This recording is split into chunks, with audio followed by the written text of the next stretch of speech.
लियो और जादुई कौस कुज़ह का सफ़र एक दफ़ा का जिक्र है। एक छोटे से गांव में जो हरे भरे पहाड़ों के दरमियान वाक़ा था, एक बहादुर और तजस्सुस पसंद लड़का रहता था जिसका नाम लियो था। लियो को अपने घर के इर्द गिर्द के जंगलात और मैदानों की सैर करना बहुत पसंद था और वो हमेशा कुछ नया और दिलचस्प देखने की तलाश में रहता था।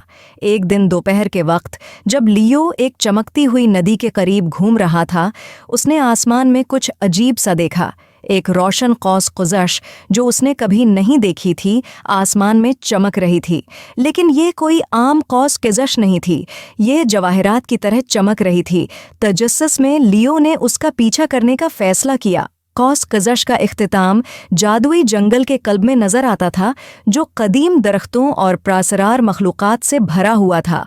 जैसे ही लियो आगे बढ़ा, इसके अर्द गिर्द की हवा जादू से भर गई। अचानक इसने एक नरम आवाज़ सुनी जो उसका नाम पुकार रही थी। इसने इधर उधर देखा, लेकिन कोई नजर नहीं आया। आवाज़ कौस कुज़ह से आ रही थी। लियो, बहादुर लड़के, आवाज़ ने सरगोशी की, मैं कौस कुज़ह का मुहाफ़िज़ हूँ। हमारी दुनिया बड़ी मुश्किल में है। कौस कुज़ह के रंग ख़त्म हो रहे हैं और उनके साथ वो जादू भी जो हमारी दुनिया को ज़िंदा रखता है। लियो की आंखें हैरत से खुल गईं। मैं कैसे मदद कर सकता हूँ? उसने जोश से पूछा। तुम्हें 7 रंगीन क्रिस्टल ढूंढने होंगे, मुहाफिज ने समझाया। हर क्रिस्टल कौस कुज़ह के एक रंग की असल को अपने अंदर रखता है। ये मुख्तलिफ हिस्सों में छिपे हुए हैं। सिर्फ इन सब के साथ ही हम कौस कुज़ह के जादू को बहाल कर सकते हैं। कौस कुज़ह को बचाने के अज़्म के साथ लियो ने अपने सफ़र का आगाज़ किया। इसका पहला पड़ाव नैला झील था, जहाँ नैला क्रिस्टल चमकते पानियों के नीचे छिपा हुआ था। लियो एहतियात से झील में उतरा, महसूस करते हुए कि पानी उसकी टांगों के गर्द घूम रहा है। जैसे ही उसने क्रिस्टल को देखा, एक दोस्ताना कुछवा टली नमोदार हुई। मैं तुम्हारी मदद कर सकती हूँ, लियो, टल्ली ने कहा, लेकिन तुम्हें वादा करना होगा कि हमारी झील को नुकसान से बचाओगे।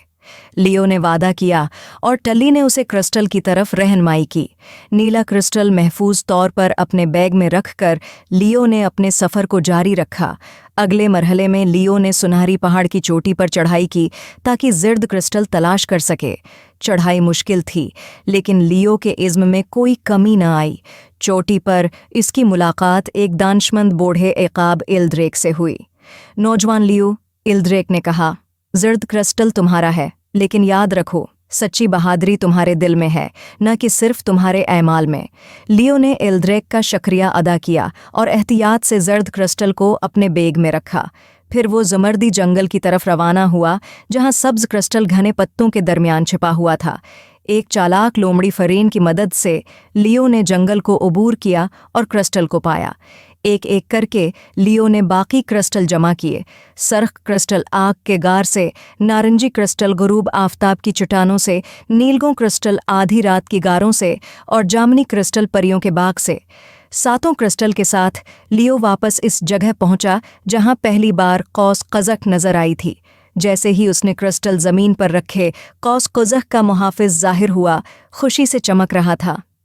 शुक्रिया, लियो, मुहाफिज ने कहा, तुमने कौस कुज़ह के जादू को बहाल कर दिया है। क्रिस्टल चमकने लगे और हवा में उठकर एक शानदार कौस कुज़ह में जम हो गए। जादुई जंगल दोबारा जिंदा हो गया, भरपूर रंगों और जादू से भरा हुआ। लियो अपने गांव में एक हीरो की तरह वापस आया। उसके दिल में वो अजायबात भरे हुए थे जो उसने देखे थे और जो दोस्त बनाए थे। इस दिन के बाद जब भी आसमान में कौस कुज़ह नमोदार होती, लियो अपनी हैरत अंगेज़ महम को याद करता और जानता कि जादू हमेशा इन लोगों के दिलों में होता है जो यकीन रखते हैं। और इस तरह लियो और जादुई कौस कुज़ह की कहानी एक अफसाना बन गई। बच्चों को दौर दौर तक तरगीब देती रही कि वो खोज लगाएं, ख्वाब देखें और अपने दिलों में जादू तलाश करें।